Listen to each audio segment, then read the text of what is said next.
Welcome back, everyone. This is wave 3 of our attack on Zero. So they had their 6 is slow-mo walking. Look at that.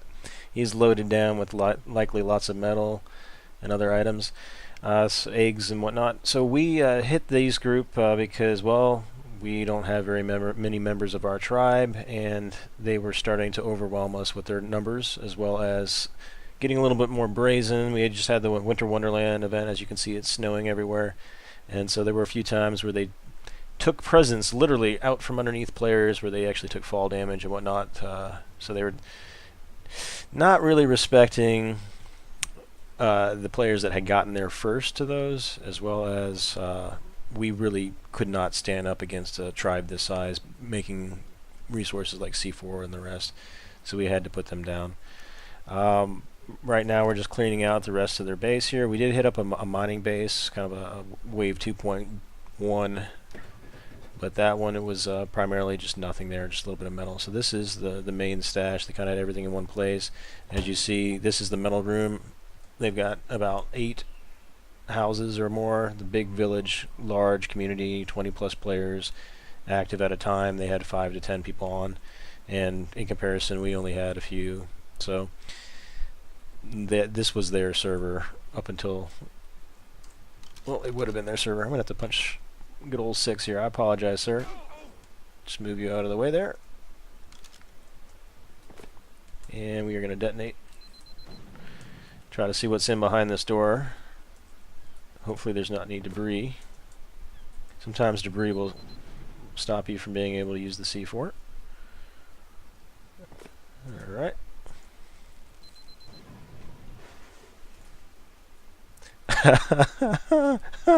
Okay. Don't tell don't tell them what I just did.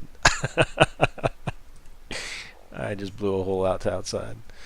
I wasted like 6 or 7 C4 just to make another door outside.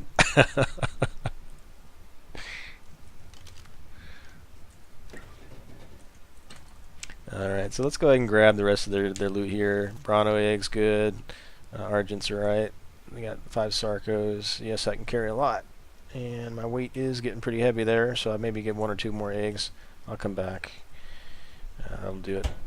Put them on our big bird.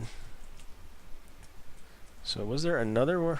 Why did I think that this had a room to it? I guess we have gotten into the full base. It looks like they were going to try to hide the fact that it was metal with a stone structure on the outside, kind of keep it looking stone. Alright. So we got almost a full load of eggs. Go ahead and stick it on our heavy Quetzal here. And if you use the T key, you can mash it over there, escape, exits you out of the screen you're looking at. Don't really need the obsidian. We'll take the oil. We'll even take the hide. Heck, there's some new saddle blueprints that require lots of hide. Hide's very easy to come by once you get a nice dino. We like the Quetzals for leveling. Just kind of spam all that stuff onto Brezel. And the smithy, I think, had a lot of metal. So we're there now. Go ahead and hate making those torches. Take the gunpowder. I'll take all the oil and gunpowder.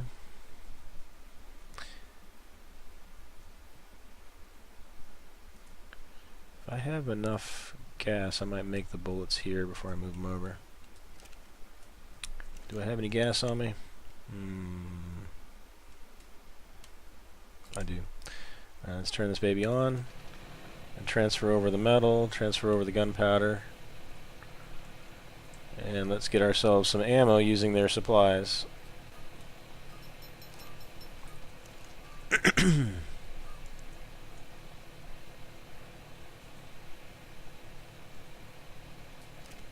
While that's crafting, I'll go run over and pop some more stuff on Brezel.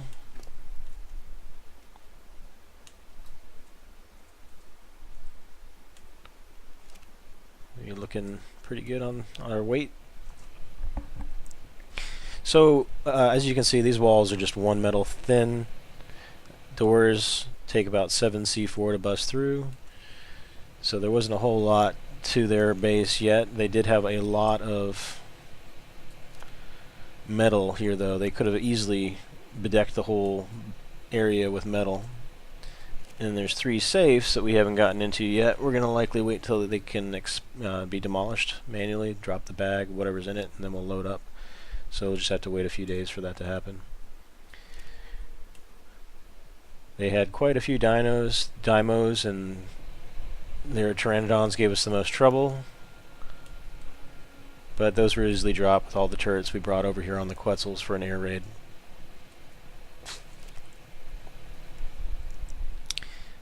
How they could have protected themselves a little bit better would have been to use a lot of this metal, and if they had been able to get some pearls out of the water, they would have been able to make electronics, and they had plenty of obsidian to make polymer. That stuff combined will give you the turrets, the automated turrets, and those automated turrets will protect you from avians. Anything that's flying gets 6 times damage.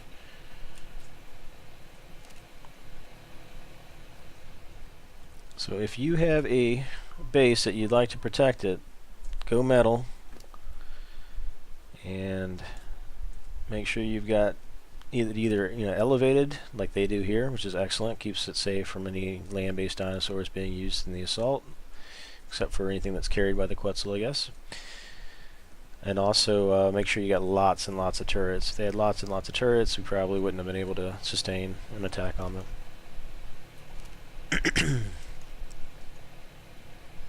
If we had given them another 2 weeks, I think we would have lost the server to them.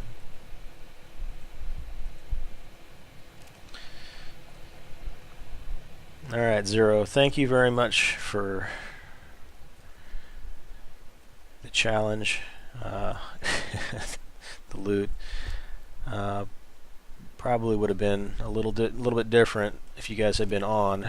They've been normally posting 3 times our number online at any given time. So we really lucked out on the time that we attacked them. And everybody, thanks for watching. This is Sean Thomas, official PvP Hardcore Server 385. Normally we're a pretty peaceful, loving bunch, but this group just got a little bit too out of control for us to feel safe at night with all the hard work we put into it. Felt a little bit bad. We kind of went back and forth on it, on whether or not we wanted to remove the threat. But in the end, the amount of players they had, the speed at which they were coming up on the server was just a little too scary for some of us, myself included. And then the stealing presents from underneath people during the event, rather than letting it go to whoever got there first. It was kind of like the last straw. Alright, well, I hope you enjoyed, found this useful for your raids on other tribes in ARK Survival Evolved. This is Sean Thomas. I'll catch you next time.